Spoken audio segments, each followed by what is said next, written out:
I would say from the age of 3, I thought he was a genius. He would reason with me, and his reasoning was sensible. And how do you even do that when you don't really have much experience? My name is Errol Graham Musk. I'm Elon's father. My relationship with Elon is very much the same as my relationship I had with my father. We mostly communicate on email. I haven't spoken to them for quite a long time. A roller coaster ride in terms of watching Elon go through the trials and tribulations of working and the toll that's, it takes on a relationship. And you accept that when you're, spending time with him, you're getting a very small part of him because 95% of his mental energy is still being consumed by these problems. He doesn't get any breaks from it. I wanted him to go to nursery school. They said, well, he makes it by 2 days, but you really should keep him back a year because otherwise he'll be a little socially challenged. And I said, you don't understand. I have a genius son. He needs to talk to someone besides me. And of course they rolled their eyes because every mother thinks their child is a genius. As a teenager, Elon didn't have many friends, but he read all the time. Through the night, I couldn't get him up in the morning. He read a lot of science fiction. He would read through the night until he saw me getting up, and then he would go to sleep. And then, of course, I had to dress him while he was half asleep and get him to school. So he compartmentalizes his brain. People are coming in and talking to him, and every hour they tell him what's happening. And when you date or marry Elon, you don't see him much. So it is hard to have a relationship in his case. We were seeing a marital therapist, and I think he just got tired of the stress and the uncertainty of it. And the next day, I went into my therapist's office, and he had left a message for her to tell me that he was filing for divorce. So that was how I found out. One of the more memorable moments of my life, yeah. My first impressions were that he was very sweet. He seemed quite shy. He said, may I put my hand on your knee? And I said, okay, go on then. So it was quite sweet that he asked. He said, I don't usually do this, but, he said, I'd love to see you tomorrow. Can we meet for breakfast? And we had breakfast, and then at the end of breakfast, he said, will you come and have lunch with me? So then we went for lunch, and then he said, will you come to dinner? And then I remember one evening he said, would you like to come back to my hotel room so we can look at rocket videos? And I thought, I was like, okay, yeah, I'll come back. And we did get into his hotel room, and he did just show me rocket videos. I mean, I was very young when I met Elon. I was 22, so I hadn't really, that was it, school and a bit of acting. And then I fell pregnant on honeymoon. Then the abuse started right away, beating me up if I didn't do as I was told. I came back from honeymoon bruised and pregnant. And then I didn't want my family to know. So then you just put up with that because you have no choice. Elon, while he was a little boy, he grew up in a very violent home. Like, for example, when I always had to drive the car and he would be punching me, and Elon would be between the seats hitting his father to stop him punching me. When he would be at home and punching me, Kimball and Tosca would be crying in the corner because they were really babies. Elon was 5, Kimball 4, Tosca 3. Elon would be hitting his dad at the back of his legs. And then when he was 8, we left. My father has serious issues. Okay, well, so you didn't have a happy childhood. It was very violent. Elon said he wanted to go and live with his father, and that made me very sad because I didn't see why he would wanted to do that. His father had the Encyclopedia Britannica. I couldn't afford books. I mean, he'd read everything in the library in Durban, so he had the opportunity to actually read the whole encyclopedias. I could call him anytime and ask him any subject, anything in the world. I do know that you were bullied at school and had a difficult... I was almost beaten to death, if you'd call that bullied. He was shy and awkward at school. Elon didn't have many friends. I remember thinking, wow, what an incredible man. Never met anyone like him. And I was just thinking about him, and so I emailed him and said, okay, well, I've got some time after this shoot, so I'm going to book a flight to LA, and I've never been to LA. I'll book myself a holiday, and it would be lovely to see you. And he wanted to sort of, you know, fly me over and sort it all out, and I was like, no, it's fine, I'll take care of it. And then he said, I don't want you to go home, and I want to marry you. And he apologized. He said, I'm sorry I don't have a ring. He's like, but this is, you know, this is what I'd like to do. And so we shook hands on it, and I said, yes, I will do. My father told my mother at the end of their first date that he was going to marry her.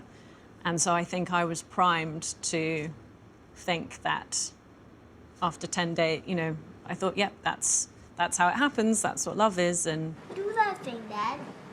You know, obviously moved straight into the house with the children, and it became a very real thing immediately. He was trying to avoid bankruptcy. Every day, Elon would come home and say, tomorrow, that's it. Being ridiculed in the press, horrible things being said. There was something called the Tesla Death Watch at the time, which was an internet site kind of counting down the days till when Tesla was going to disappear. Electric car maker Tesla laying off 20% of the workforce, 24%. He'd have night terrors in the middle of the night. I'd be fast asleep, and then suddenly he would be screaming in his sleep and sort of trying to climb up, like in his sleep, trying to escape something. All available resource had to be plowed into the projects, into the companies. You know, he gave me an out. He said, this is going to be the hard path, and you don't have to stay for it. It was really awful. He'd plowed his money into Tesla and SpaceX. He was under incredible stress. I was worried he was going to have a heart attack. I just kept thinking, God, I've just got to keep this guy alive. And even when I'm with him, I don't see him much, unless I sit in the back of the meetings. But then a wife or girlfriend doesn't have that, and so they really don't see him much at all. Getting knocked about was pretty normal. I mean, if you did well at school, they would wait for you at the exit at the school and pommel you with their bags. So, I mean, if you call that bullying, we had a lot of that. Elon was a good reader very early on. So Elon was very keen on reading about Napoleon, about Alexander the Great. And he even had a copy of Napoleon's last will and testament, which is in French. People would say to him, are you reading that big, thick book, little boy? Some idiot would say to him. And Elon would say, what, are you stupid? You think I'm just looking at the pictures or what, you know? so, you know, but he liked to be with the adults in company.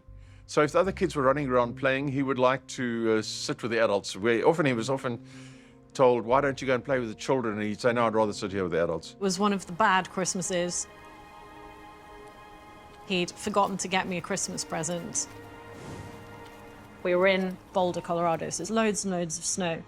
And we were in bed, and he said, I do, you know, he's not that I don't love you, I do really, really love you. It's like, you know, my brain is exploding.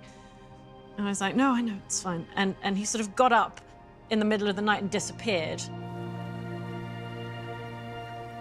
I was like, where has he gone?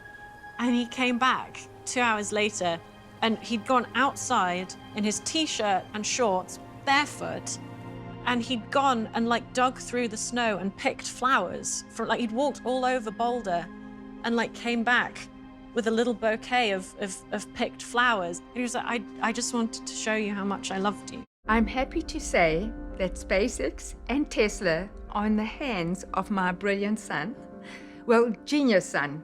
We admire him for that. We don't want to be him, because with those companies, he gets a lot of hate. Stop being mean to him. I hate it when the media are mean to him. He was very supportive of me having a career, but I had to come back and do St. Trinian's 2, and it was the first time we'd been apart. And he sent 2 lorry loads of flowers to set for me, and he'd also found out from production the name of every woman on set, and he'd sent them all flowers and champagne and chocolate, so that then when he came to visit, everyone was like, oh, hi. It's on the card, here. I remember at the premiere, he came along and he was holding my umbrella for me while I was doing some signings. No one knew who Elon was.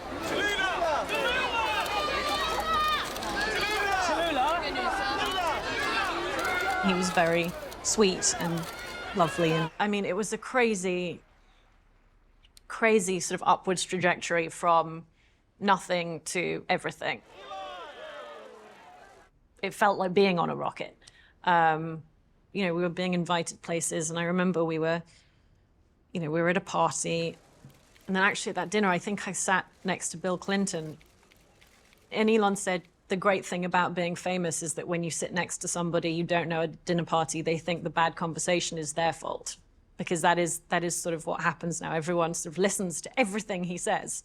And I've had people say to me, oh, I met Elon, and he, I could tell he was a genius because he seemed incredibly distracted and he was clearly thinking great things. And I'd be thinking, really? You probably just didn't like you, or he was probably a bit bored. And then I'd text Elon and be like, just met so-and-so. And he'd be like, oh yeah, really boring. I had a lot of nice cars during Elon's youth. Porsche and Mercedes, Ferrari and Maserati.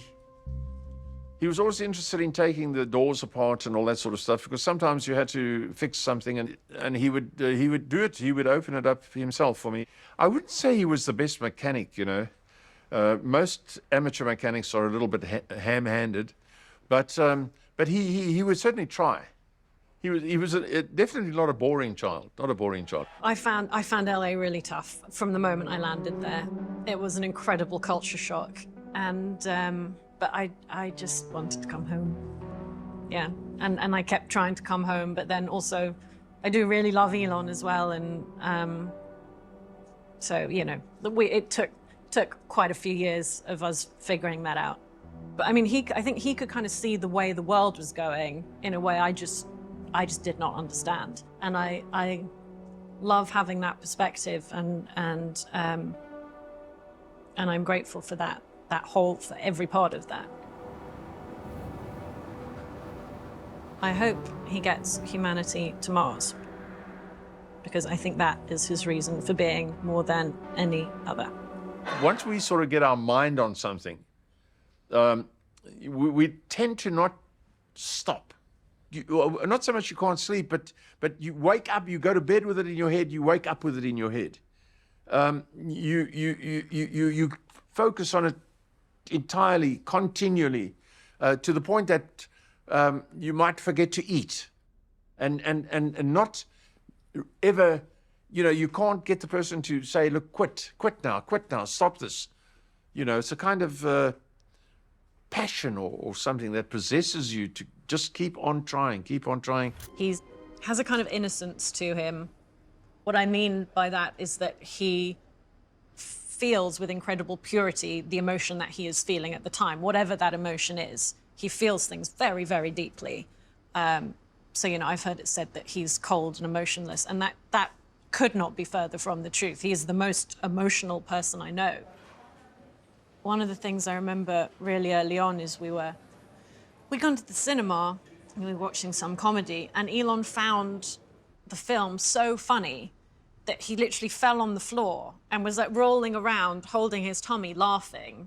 And everyone else in the cinema was looking at us like, what the hell is going on over there? And I was sort of like, no, come on, get up off the floor. But he was just enraptured by what was on screen, and he was feeling it. And he feels things. And, if he feels anger, it's there. Anything, it goes deep. He told me all about his childhood growing up. I think his childhood shaped him in a lot of ways. I think he knows what it's like to be bottom of the pack, to be hurt by people that you should be able to trust. And obviously, I think that leaves scars. And I've also learned, and I think a lot of people have learned, if he says he can do it, he's probably, don't discount Elon. Don't say no to Elon. You're going to lose. You're going to lose.